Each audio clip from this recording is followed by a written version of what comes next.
So today we're going to talk about Apache Spark on the Azure HDInsight. So I'm Matthew Winter. I'm a member of the Global Black Belt team. I concentrate on big data and advanced analytics. My colleague Dan Chouard is from Hortonworks. He's our local Spark expert. Thank you, Matthew. It's Ned, not Dan. Oh, you always forget. Anyway. That's his colleague. So my name is Ned. I work at Hortonworks. I specialize in Spark for the last 7 months or almost a year as well. We've been running meetups around the country. Who's from Sydney? Raise your hand. Melbourne? Great. Brisbane? Awesome. So unfortunately, not for Brisbane, but for Sydney and Melbourne, we do have meetups that have been running for the last year, mainly for Spark. Brisbane is coming, I promise. So hopefully we're going to have the next meetup in Brisbane somewhere in the next 2 to 3 months. And we'll hopefully launch in a Spark meetup and see how we go. Yeah. Back to you, Matthew. Okay. And this is really just to show how close Microsoft and Hortonworks really are. So HDInsight itself is the Microsoft Hadoop distribution, but it's entirely based off of the Hortonworks data platform. And you'd have seen recently in the various different announcements, we've been making a lot of progress in migrating HDInsight to Linux. That went GA recently with the Hadoop, and certainly for Spark, which is currently in public preview, we have a Linux version that's actually in private preview today. And moving forward, we'd actually recommend all our customers using HDInsight to use the Linux version. And the reason for that, it might quite surprise you coming from Microsoft, but the main reason for that is we're going to be shortening the actual release cycle, and the way we can achieve that is to actually follow the Hortonworks data platform releases, which is of course on Linux.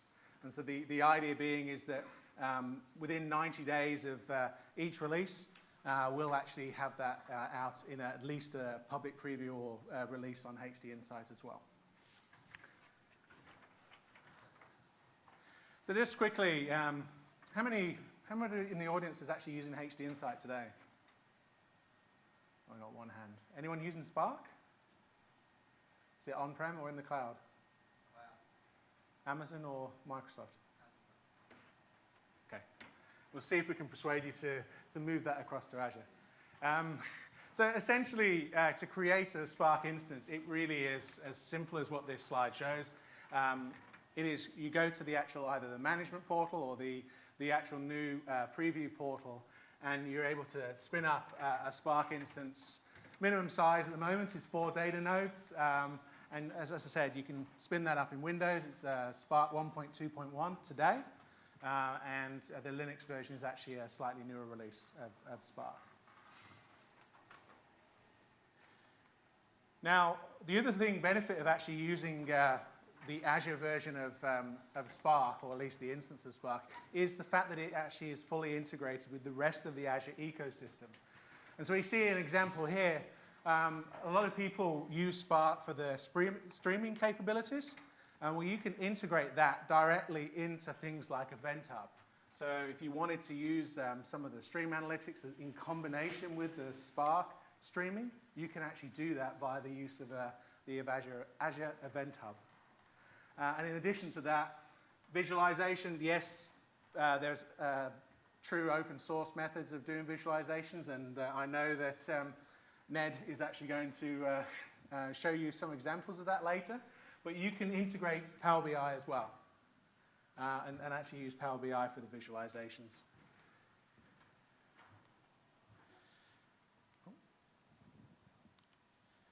And not forgetting, there's actually other tools that we also support as well within the ecosystem today. So we have Tableau, ClickView, and the SAP Lumia solution available today. I'm going to now hand over to Ned, who's going to discuss Spark for you. Great. Thank you, Matthew. So Spark, it was a long journey. Every meetup, we come out in front of the public and we start talking about what's happening in every new update. I remember starting from Spark 1.2, now we're at 1.5. I'll give you a little bit on the updates, what happened between 1.2 and 1.5. But let's first, because I don't think a lot of people here have worked on Spark or heard about. How many of you heard about Spark at least before? Great. So at least you know what Spark is, and we'll take it from there. So the most important part for me to understand that Spark is not just another tool in the ecosystem in the Hadoop ecosystem that we usually talk about. So if you're familiar with Hadoop, Hadoop started very back in days with MapReduce, and it was a great use case for the batchy workloads at that time. Until people like HortonWorks, for example, came up with new processing systems like Tez, for example, that works with Hive and do better stuff than just MapReduce. But when Spark came in as a complete platform that sits on top of Hadoop, for example. And when we say about a platform, we're talking about a platform where you can actually do SQL. So there's a Spark SQL. The other part of the platform would be Spark Streaming. So if you want to just do the streaming part, you can do that with Spark Streaming. The machine learning part of Spark, that is Spark ML and GraphX, and of course Spark R. And that was one of the biggest news that happened in 1.4, that R was introduced into Spark. And that changed a lot of the game as well. Now, what is common between all of those is actually they're all using the Spark core engine underneath that. So that means anything or any component of those using any sort of data set, that data set is stored here at the core engine in memory. And that means if you're trying to do something with the data from SQL, you're jumping directly to memory to do that. And if you're streaming the data even before that, you're doing the same thing on the memory. So once the data set is in memory once, you can access it from any of those. And that's the beauty of it. So the more components you use in the platform, the better utilization you get out of the memory because your data set is already there in the memory and you can utilize it. Now, how does it run? So because Spark is a platform, Spark requires a resource manager to run on top of. And when we say resource managers, we talk about clusters. We talk about you have a worker node and you have a master node. The master node assigning workloads to the worker nodes, and somebody have to coordinate how that happen and how you're going to get the result back. And this is when the resource managers comes in place. So if you're familiar with Yarn, HortonWorks brought Yarn to the market around 4 years ago now. And before that, there was no resource manager for Hadoop. So HortonWorks have done a great job in bringing Yarn in as a resource manager. And Yarn stands for yet another resource manager. If you're not working in the Hadoop space and you think Hadoop is not your play, and we see that a lot, Hadoop plays a great role in organizations where a data lake comes something relative for you, and you care about bringing all of these silos together in one place. But what if you're a research institute and you don't have that data lake concept and you don't have that much of data? You can easily run on something like Mesos. And what Mesos is a standalone resource manager that you run Spark on it, and here you go. You've got a Spark cluster standalone working in. So if you're in genome sequencing, for example, you're doing variant calling, or if you're doing statistics on some certain research and in some sort of research facility, you can easily work on a siloed cluster. Or you can use the standalone scheduler on your laptop. And this is when people are just trying to utilize the memory on their laptop to do stuff. Can you do a big data set in there? Not really, but at least you can experience Spark on your laptop and see how it works. So Spark unifies all of these use cases here: the batch, the real-time, the stream, the machine, the interactive. And this is why Spark becomes a framework rather than a single tool that you're using for the right thing. Great. So why Spark and how Spark develops over the last couple of years?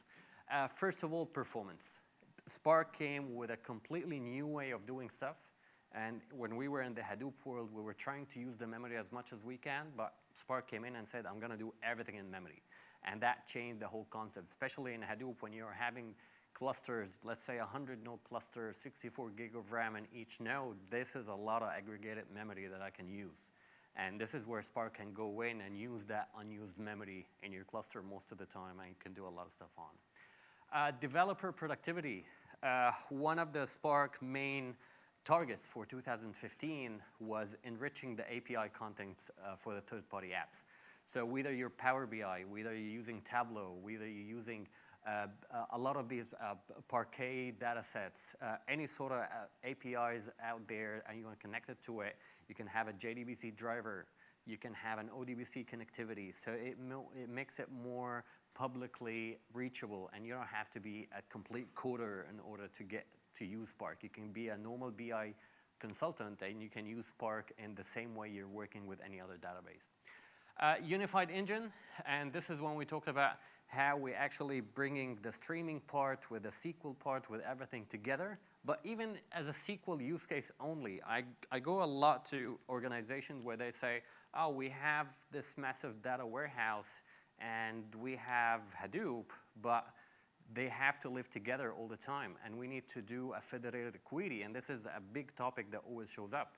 And Spark can help you do that because you can connect Spark with a JDBC link to your data warehouse or a database, and another JDBC link to Hive, for example, or to Hadoop or whatever, even any other single database. And you can bring the data together and do a single federated query, and guess what? It's all in memory. And that's the beauty of it. So we read the table, we put the table in memory, and we read everything out of memory, and we give the results out of memory as well. And the ecosystem. So you can only load stuff that are approved in the API in the third party, and there's a lot of them so far.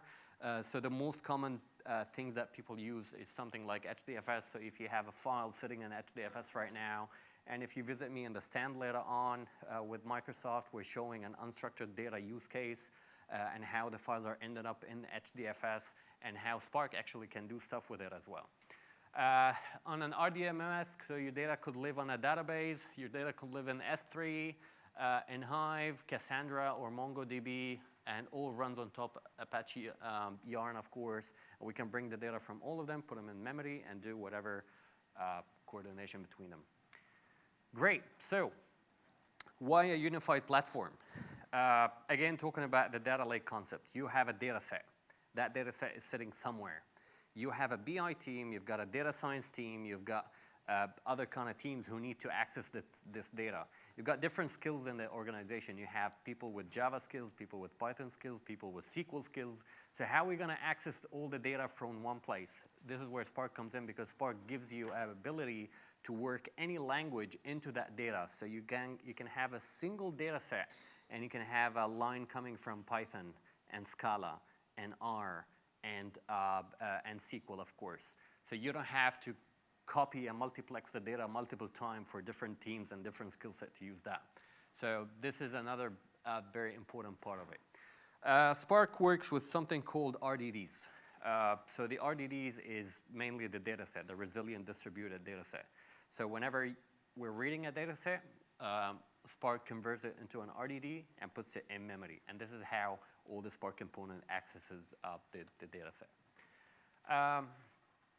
So the use cases, a lot of people say, oh, so what is my use case for Spark and the analytics part of it? Whether we're talking about data integration and ETL. So you're ETLing the data somehow into the cluster. You could use Spark streaming for that. You can use just only Scoop for that if it's a batch loading into Hive, for example. A very important part, Spark SQL specifically was built on Hive. Spark SQL got 200,000 line of codes. Hive got 1.5 million line of code. So in order for them not to rewrite everything, they're just using the Hive query language, and they're adding the memory part of it on top of Hive. So therefore, there's a massive integration between Spark SQL and Hive.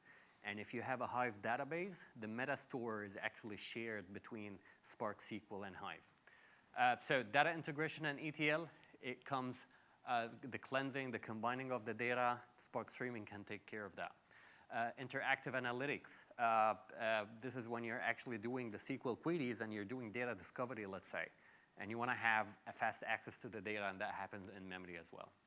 High performance batch computation, because again, we run on top of Spark, we can, on top of Hive, we can allow Hive to do the batchy processes as much as we can. The machine learning, with the machine learning pipelines, you can create a pipeline using Python, you can train your algorithm on it, you can even use R to do your machine learning. Real-time stream processing, of course, Spark streaming would do that. At the time of you are streaming the data, we can add whatever we wanted to do, like an algorithm to check how many reservations coming from this airlines concerning these frequent flyers, for example, if we're talking about an airlines use case. Some of the use cases here, Netflix is one of the biggest users and contributors of Spark in the market. So the recommendation engine, every time you start typing a movie or something, how it predicts what's going to happen is through Spark streaming. Web Trends, if you're familiar with Web Trends, go to YouTube, Google Web Trends. They do 10 million event message per second using Spark streaming as well. So we've been working with these guys for a very long time back in the US. And just to add one there, we actually have a lot of users in Azure today who see Spark as being the transformation engine for the rest of the system. So they're actually pulling in all their data into a Spark data lake, for a better word. And they're actually using that then to actually transform that data and then load that data at the final presentation point into the Azure SQL Data Warehouse or SQL DB. Yep. So at least that way you get the best of both worlds in terms of integration. Great, thank you, Matthew. And furthermore, you got to understand that people ask, where does Spark store data? Spark never stores data. Spark doesn't have a storage layer. Spark can write a data file somewhere, but you have to give them the storage layer. Spark doesn't store data by itself. So usually you will store data in HDFS. That's the most of the people how they're using Spark. You store data directly in HDFS. You can still just save data in a JSON file or a text file eventually or a CSV format. But we prefer, for example, something like an org file or a Parquet file in HDFS because its binary is compressed. And if you look at org files, this is something, again, we brought to the ecosystem recently. This is where we grab all the metadata and we put it in a header. So instead of having a file of 1 gigabyte, you end up with 60% compression on it. And you can, some average count sort of queries, we're doing it from the metadata rather than doing a full scan for that HDFS file. As long as it's in org format, that Spark supports. Great, so quick numbers. Everybody likes numbers and they want to see how does that compare to what the others are doing. So this is, for example, a test that's been done based on different data sizes. So we're talking about around 100 terabytes. And so this is what Hadoop has done in 2013. And that was mainly MapReduce at that time. So you can see from 72 minutes on 100 terabyte down to 23 minutes on 100 terabyte, 234 minutes for 1 petabyte, which is like 10 times the size with what, probably 5 times less the time as well. And you can see this is the biggest part, the number of nodes. So 2,100 nodes just to do the 100 terabyte on a MapReduce, well, you can do that in 200 nodes in Spark. Again, with the cores, again, with how much would it cost you on a cloud platform. So definitely Spark is a great use case. Is it for everyone? Maybe. It would depend on the use case. The way I see it, I see Spark works the best when you're talking to, we have seen it in testing, anything below 1 petabyte, Spark does a great job in it. And as long as you have the right memory size, as long as you have the right config, that plays perfectly. Again, that's a logistic regression and how long does it take on a MapReduce or a Hadoop style versus Spark only. That's running time. How does it differ when you're reading and writing data with Spark, when you're reading and writing data with MapReduce? So traditionally with MapReduce, the most expensive operation that we have in a data center is reading an I/O from a disk, because this is where you have to go physically out of the server, down to the cable, down to the disk, spin the disk, get to the right sector, read the I/O, bring it back all the way. So in order to avoid this expensive operation, Spark reads data from memory, but not for the first time, because the first time your data is in disk anyway. So the first time I'll have to read it, whether I'm in MapReduce or a Spark, you're gonna do that from the disk anyway. So you gotta go through this expensive I/O the first time. And this is why I said the use cases might be different. Because if your use case does do some sort of a repetition on the same data set, this is where Spark can shine and shine even better. Because once the data is read from HDFS, it's cached in memory. So the second time you try to do anything, like we're talking about any streaming, any SQL, anything similar to the data set or part of it where it was cached before, we will read it the next time from memory. And that will be bang, sub-second, in milliseconds for sure. In traditional MapReduce, the problem was, even if we read from HDFS the first time, the second time, it doesn't matter. We'll have to go down through the whole way again, all the way to the disk, to the sector, to read the I/O and bring it back. And the third time and the fourth time. And this is where the time makes sense. So a lot of people say, oh, but I've just tried Spark now, and it gave me kind of like the same results, or a little bit faster, but not much. Yeah, because this is your first time reading from it. Now once you cache the data set, that's it. It's in memory. It's persisted in memory until the what we call a Spark context got either killed or moved. So how does it work and distribute the data? So we have, once you start Spark, there's something called the Spark context that starts in the back. And the Spark context becomes like the cluster manager, let's say.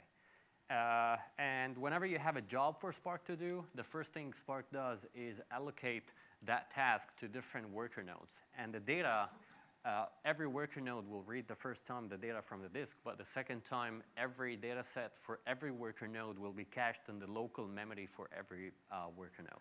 So a whole cluster of 1 petabyte of memory, you're going to use the local memory for every node in there. And you've got the HDFS layer down there that we're reading and writing from, and it's distributed across the nodes. So that's the same thing when you're executing. It's kind of the same thing exactly. The cluster manager will send the command, and all the worker nodes will execute. They'll bring back the results and bring it back to you. And which takes me to the next very important subject, how to work with Spark. Now, if you have ever downloaded Spark and work on it, you'll see a very boring black screen, and you're going to do a lot of commands on it. Now, we need to change that. And the best way to do that is through something called notebooks. Anybody heard of Zeppelin? 2, 3, great. So I'm a big fan of these guys. Zeppelin, I believe it's kind of like the next generation notebooks. IPython and Jupyter is still a very big leader in the market in the notebooks as well. They both work with Spark, and the way they work with Spark, they have Spark in the back as an interpreter. And the beauty of both of them that if you are a SQL guy, or a Python guy, or a Scala guy, or a Java guy, or whatever, you can all work together on that beautiful same notebook, doing the commands that you want on it. And you don't have to have these different tools all over the place to do stuff. So it is web-based. I'm going to show you a quick demo, mainly on Zeppelin. We'll see Zeppelin later on becoming the front end for anything Hadoop stuff. So you're trying to upload files, download files. You're trying to do any sort of commands in any language. You just do it from there. And you can use any sort of interpreters, and one of them could be Spark. So rather than going through this, let me quickly take you hands-on with Apache Zeppelin and see how it works. So let's hit the right button here. So while I'm here, I'll be going back to the slides as well. For the people who doesn't know what that is, this is Apache Embody. Apache Embody is our way, is how HortonWorks and HDInsight works. So what the first thing you get to see is Apache Embody. Apache Embody is mainly components, as you can see here in the left part. Because we're completely open source, you can have your own component in there. Any third-party plugin, they have something in there. And if you look here at the left, you'll see the bottom-down one here is Zeppelin Notebook. So that means you don't have to download Zeppelin and install it as a service by itself and run it on a different VM with a server. You can just include it here. And Spark as well. And for Spark, we always run the latest version -1. Why -1? Because the latest version is usually not always stable. So we run with the most stable version, which is one version behind. So 1.5 is out there now. We do what we call a tech preview on 1.5. That means you can download it, but we're not going to support you if something goes wrong because of the code and not because of how we support you. But there's nothing stopping you from downloading whatever Spark version and put it here. So whenever it's here, that means we're managing that for you. You can check out the UI here. You can have these performance gadgets. You can see all of the things around. Now, this is if you're an administrator, you would love to look at this all day and see how things are going and check out the different jobs. You can check Spark in here. You can even go, without going to the XML files, you can just go here. This is the XML files. And every time you do any change, you'll see a new version coming up automatically. So that means at least it's tracking every change in the configs that you're doing. So what people does in the configs most of the time is the memory part and the number of cores. And this is important. I have a cluster. I have a 1 petabyte memory total cluster. I want to make sure that my BI team got their own SLAs and they can run reports on time. And I don't want Spark people to come in and load a big data set and eats up all my memory. So this is when we do the separation between the BI and data science. We give the Spark people a specific amount of dedicated memory for them. And we give, for example, the Hive people special memory and number of cores for them to run on to make sure that nobody's going to overlap on the other or take any sort of memory from the other when needed. Now, a great thing that we brought again to Embody was something called Embody Views. That will lead me to Zeppelin, by the way. I'm still within the same context. So if you look at Embody Views is the way for you as an end user to interact with what we're doing. So as an administrator, the left part makes a lot of sense. But if you're a user, we actually lock you down and you don't see any of that, and you only see this screen. And this screen is what we call views. The first thing that you want to do most of the time is upload a data set. Upload a file or download a file. So you'll go, for example, to HDFS file, and you'll go to the folder that you have and you've got permission on, and you'll upload a file in there. And you just choose whatever file you want to upload, bang, done. It's happening. So, of course, everything is still secured with what we call Ranger. Security is completely another aspect of that we're not going to be able to cover this time. But as I was saying, HDFS is part of it. If you want to write queries directly, you can just go into Hive and write queries from here. Now, to Spark part, let's have a look at Zeppelin. So this is the first thing you see when you log into Zeppelin. A very nice welcome page with the notebooks that are created already. I'm going to take you through a couple of them just to show you what Zeppelin can do and what it cannot do. Before you start creating any nodes, the first thing you want to look at is what we call an interpreter. The interpreter in the back is what Zeppelin is using in the back. So in the Spark days, pure Spark, you'll create what we call a Spark context and make it run in the background. What Zeppelin does it for you. So you don't have to do that manually. So what you go to Spark, you go to Zeppelin and you tell Zeppelin how much memory you're allowed to use from Spark, because you might have a Java app that is talking to Spark and you don't want the memory to overlap between the people who are using Zeppelin on Spark and the people who are using the Java on Spark. You'll tell Zeppelin where is Spark installed and the HDFS jar that it's going to be using, and that would depend on the version of Hadoop that you're running. And this is important, the one on the top. So percentage Spark, this is the default. Whenever you're writing anything, that means you're writing in Scala, because Spark was written on Scala. Scala is the default language for Spark. If you start with percentage PySpark, you're telling the notebook that I'm going to start now writing Python. So it will immediately understand that you're about to write Python, and every time you write on Python, it will just interpret it using what we call PySpark, Python Spark. And that's another package for Spark built in. My favorite, for example, is the percentage SQL. This is when you're doing SQL discovery. You want to write a total SQL statement, and we're going to show you how to do it. If you want to add a dependency for your Scala or Java or Python programming, you want to add your own package, you can add a dependency. It's like importing a package in Java, for example. Now, does it do anything other than Spark? Yes, it almost does everything. So you can do a lot of stuff right now. including Hive, for example, Tajo, Flink, Lens, Ignite, like there's Cassandra, like a zillion other stuff. Postgres, SQL, Kylin, there's a lot of other stuff. Now let's have a look on what are the notebooks. I'll start with an easier notebook. So that's a Spark SQL example. This is an Australian data set that I grabbed from data.gov.au. I'm not going to bore you with the first part because that was mainly just downloading the data and pushing it into HDFS.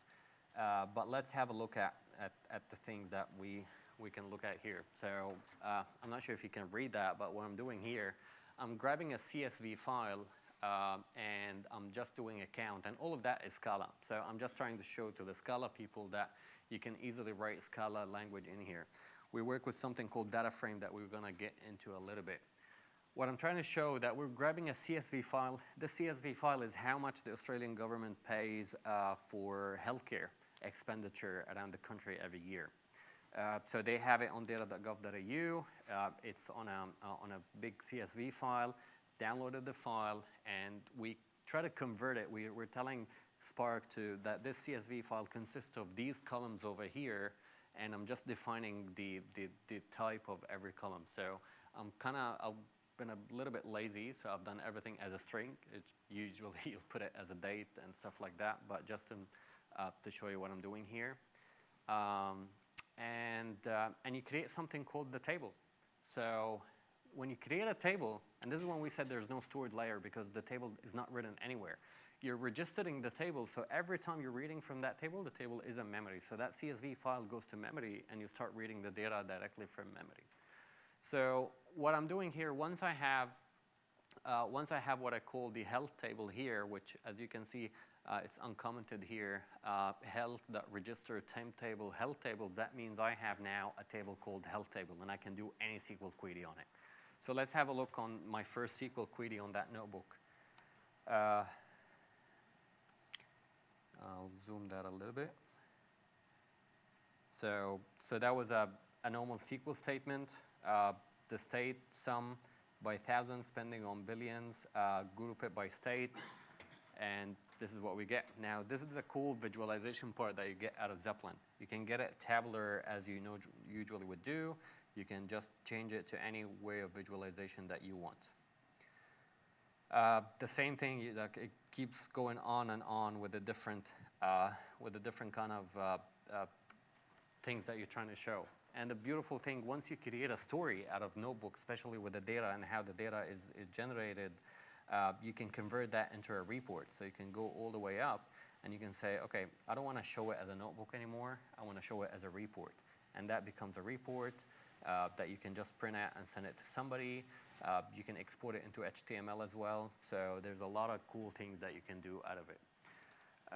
A little bit more advanced, especially in the machine learning part, if we look at, that was developed out of one of my colleagues in the US, and that was just data discovering the earthquakes around the world and where we tend to see most of the earthquake and that sort of stuff. So if we look here, this is showing mainly the average depth of the earthquake. Down here, it shows what is the average magnitude, earthquake magnitude that we get most of the time. It shows 5 and 6 are the most. And finally, it plots this data on a table, on the map, showing you the most regions that are threatened by earthquakes most of the time. So it's pretty cool, very powerful tool. Using everything behind it is done in memory, very fast. There's no reason why we're not using it. And a new thing came out of Zeppelin. They call it Hub, and Hub allows you to integrate with Active Directory and LDAP, and it allows you to collaborate between the users internally. If user X and user Y are working on 2 different notebooks, you can actually see what everyone is doing and collaborate, especially when we're talking about big organizations, when we have a BI team, a marketing team, a data science team, and they all isolated in different pockets of that organization, and but they can learn from each other, and they can see what every other is doing, so they can do a better stuff eventually. So that was mainly Zeppelin here. I'm gonna flick back to the notes that we have. So you've seen Zeppelin, we've seen a little bit of Scala, Spark SQL, Shell, and that's Jupyter. So probably if you've seen IPython or Jupyter, it's a pretty similar story, except that Zeppelin got kind of like a little bit more cool stuff. But if you're a big fan of IPython and Jupyter, you can still do the same thing exactly. R on Zeppelin is not out there yet. It's there, you can pre-compile it and put it there yourself, but it's not 100% supported. Where IPython and Jupyter supports R better way. So if you're an R guy, yeah, you would look more here, or even better go to RevR. You'll also find that the Jupyter notebooks, so when you actually create an instance of Spark on HDInsight, you'll find access to both of these notebooks, so you can decide which one you want to use. Just try them out. But you'll also see that Jupyter is also available as a notebook for Azure ML. So if you wanted to just develop, and this is in public preview today, just want to develop on Revolution R, and then have that submitted to Azure ML as a service, then you can use the Jupyter notebooks for that. Great, thanks. Yeah, Spark streaming, I'm not gonna take a lot of time in here, but mainly the most important thing people ask us, why Spark streaming? Why not Storm? Why not just Kafka by itself? Why not just any other ingestion engine? Spring XD. The main difference, Spark streaming is microbatch. So what does microbatch mean? It means think about events happening right now and coming. These events are not gonna be there, like they're gonna be there in real time, but Spark is gonna wait until I have a collection of events and push it. But it's a small collection, that's why it's microbatch, it's not fully batch. So something like Storm, no, Storm would do every event that comes in, it will be pushed right away. Again, what is the use case? There's no one tool good for everything. Is my use case care about a millisecond difference or not? That sort of stuff. Sensor data, for example, we prefer something like Storm or either Apache NiFi, again, passed by the stand. I'm showing a lot of cool stuff around that sort of things. But Spark streaming is grabbing a lot of attention because you can do the real-time analytics part of it is beautiful, because you can just, once you have your algorithm built on Spark, you can add it in the Spark streaming context. So the data are flying in. While the data are flying in, you're doing something computational and you're coming out with the results that you can action something else that Spark could do, like a SQL insert in a table, or a Zeppelin graphics being updated. If you heard of Zoom data, it's a kind of like an active reporting engine that connects to Spark as well, so you can have like a nice dashboard. I've got a couple of dashboards that you can visit as well. I can show you a quick look.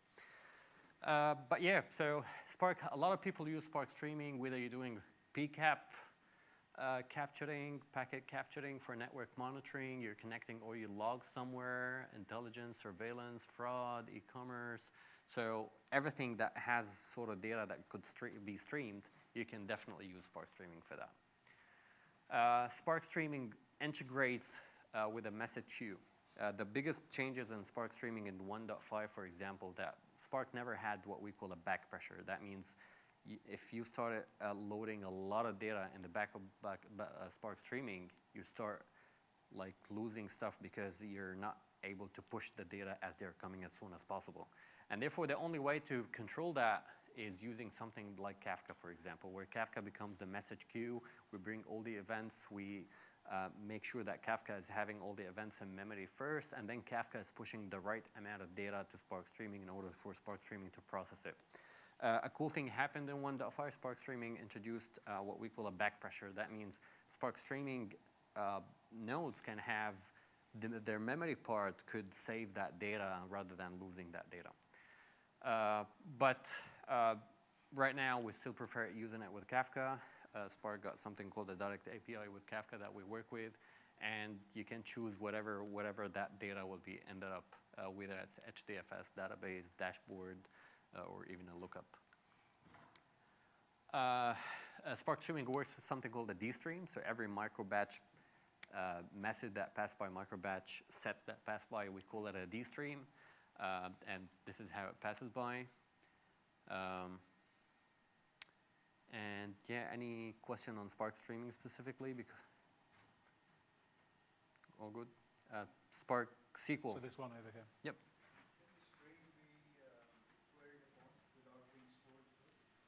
Say that again. Can you stream? Can you query the stream without actually storing it? Good question. We get that a lot. So a lot of people say, can I do a lookup on a stream before it actually gets stored? You can. The event depends on the event and how you're doing the event. So you could you could put that logic into Spark streaming itself. That based on the data that is coming, if it's this, do that. Or what people tend to do, they would have something called a lookup database in memory. That could be something like Redis, for example, that they put it next to Spark streaming. And every 5 minutes, so the lookup in memory will be a 5 minutes threshold. And after once the 5 minutes are over, we flush the data down, and you could put that rule in the flushing down. So said, okay, only that sort of data I want to do flush down, otherwise I don't need it anymore. Another option in the Azure ecosystem is to front the Spark streaming with event hubs, and then you can actually achieve that via that. So you can filter that as well from there, right? Yeah. Awesome.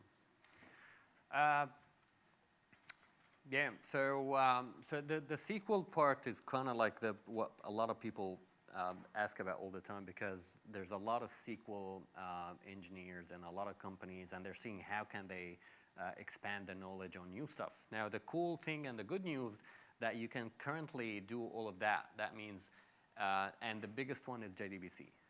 So as long as your database got a JDBC, you can connect to it right now, and you can grab data out of it, put it in memory, and do cool stuff. If you come to the meetups, you'll see every new meetup we're doing a cool new thing. So in one of the meetups, we had different databases. We had a SQL server, MySQL, and different databases running, and we showed how we're bringing a table from every one of those and putting all of them in memory and do one query to query different data sets from different databases at the same time. A JSON format text file. Now, this is when we're talking about the semi-structured and the unstructured world. And that sort of data doesn't fit usually in a normal database. You either need a proper value store for it. We use something like HBase for that. Or if you just want to put it on this kind of like the same format, but in an HDFS file. And what we do, we create something called an external table out of it because it's sitting just on a file. And Spark could read that as well and read from it. Hive, of course, as long as your data sitting with Hive, Spark could read from it. And mainly, again, this is because Spark doesn't have a storage layer. It relies on these people, these guys, to be the storage layer for Spark because it doesn't read blocks or write blocks anywhere. So this is built in. The external comes from every other company, like Elastic, for example. They have their own. Cassandra, they have their own. And there you go. And just to add an Azure twist to this, from the built-ins, fully supports the Azure storage blobs as well as the S3, and on the external, you can output, read. You can read from SQL Server, SQL Data Warehouse. You can write out to them as well. Great. And a blob store, right? And blob store. Awesome. So that's mainly, yeah, it's almost an ANSI SQL. It derives everything from the Hive query language. So if you're trying to find a certain syntax for something and it didn't work on the normal syntax, just look for the Hive syntax, and that would be the same as the Spark because, as I said, it's all built on Hive from a SQL context. If you're an app developer or you're not using Notebook, because Zeppelin would do something like that for you, this is how you initiate Spark and you start it. You create a variable, could be we call it an SE, and then a SQL context, and you initialize it. In the later versions, you don't have to do that anymore. Once you start it, it starts up automatically. But this is the SQL context is where all your data that are across the cluster are sharing the same SQL context. So if you have multiple SQL contexts, every SQL context will read their data only. They cannot read the other SQL context data. So that's why we'll kind of limit one SQL context per cluster if you want the different apps and different data to read from the same context. a data frame, this is a little bit advanced, but a data frame is something that Spark came in 1.3, and that solved a massive problem because Spark was built on Scala, so everything Scala was super fast, everything with Python was very slow, everything SQL was very slow.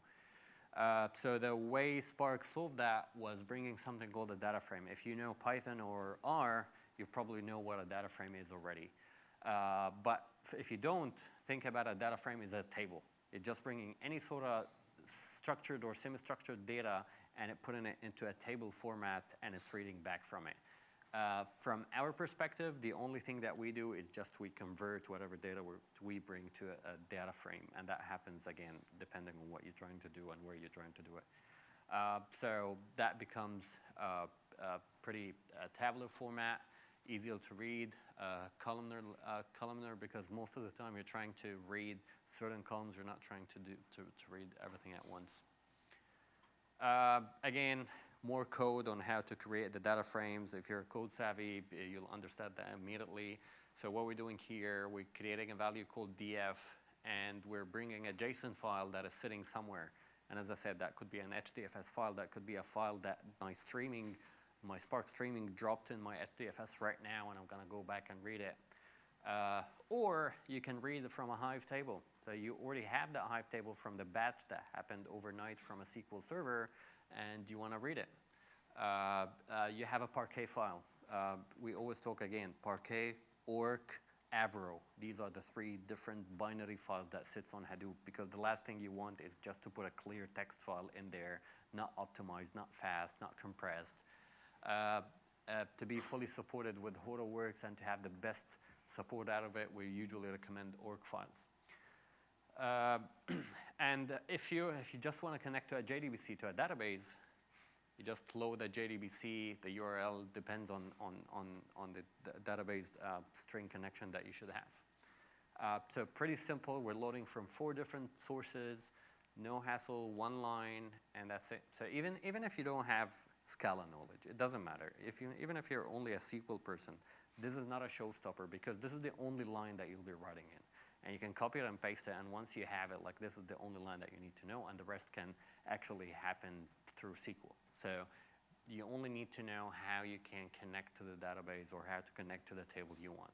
So copy paste that line, change, just get the right string connection, and you're good.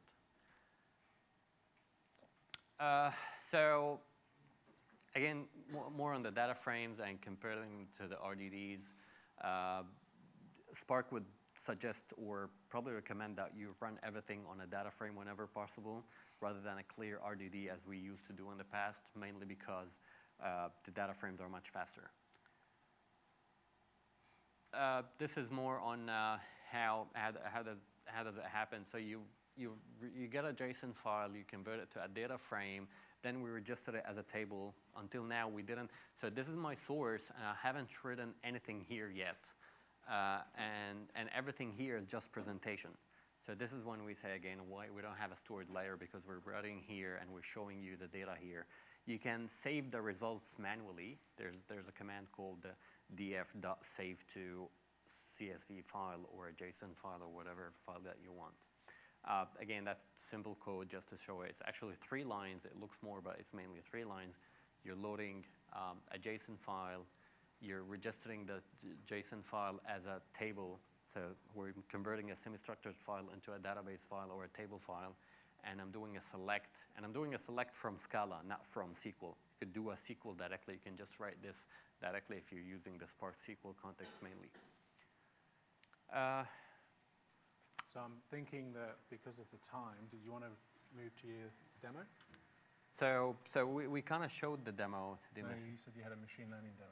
So that's the earthquake ones. Oh, okay. The earthquake ones. So the last bit was the machine learning part here, and it's mainly what you can do with Spark. So ML Spark is an important factor because on top of everything we talked about, you can build the algorithms to run on Spark, and they could be part of Spark streaming if you're doing interactive analytics or real-time analytics, or you could do that as a job that happens later on. So whether we're talking about supervised algorithms, unsupervised, or just recommendation engines, A lot of things that are not supported yet that are getting supported every day. We always say Spark is getting there. It's not right there at the top yet when it comes to the algorithms that it does support. So k-means, for example, was introduced recently in 1.4. So that was like less than 6 months ago. And of course, all the linear models are already supported.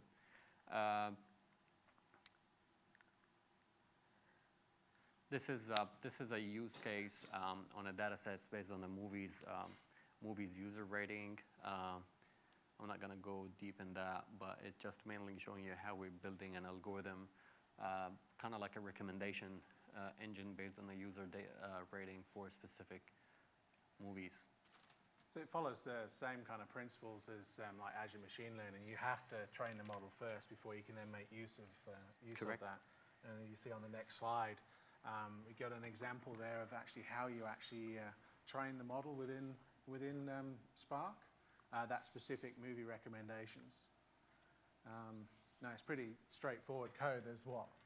Yep. 6, 7 lines of code there, really. There's a lot of comments. And you can see the main model training line is just one line. All these lines were just treating the data, splitting the data, and making sure that the data falls under the right format. And again, we're choosing what rating it is based on the file that we have, because the file was mainly rating. So saying, okay, we have the user that we want to convert it to integer movie, and the rating is double. And then we're training the model based on that with the Spark machine learning. So that takes a lot of code out of your sheet if you need to do algorithm training. So one of the big benefits of using Spark for doing the machine learning is if you've got a lot of data that you want to process, and this is actually going to be a better place to actually do that processing than, say, something like Azure ML. Even if it doesn't have the same set of algorithms that Azure ML does today, you should at least take a look at this, because performance-wise, this will be a lot faster for that process. Great. I guess I've reached to the last. It's mainly about that. Matthew, do you want to add if these slides will be available publicly so people can? Yeah, so everything here, one of the reasons why there's a lot of code there is so that you can actually just cut and paste it from the slides and try it out yourself. Great. And I've shown the Zeppelin demo already using Spark, and I've showed you the 2 different data sets. I have a lot of data sets that we show all the time. There was an interesting one that we showed in the meetup last time. That was the taxation data, the tax data from the ATO. That was pretty impressive, showing you which sectors makes the most of the money, and that was pretty cool. So you know when you want to leave IT, what job to have next. Great. Before we end up, any question on Spark in general? I'm happy to have a Hadoop question if you have, or HDInsight question Matthew can answer.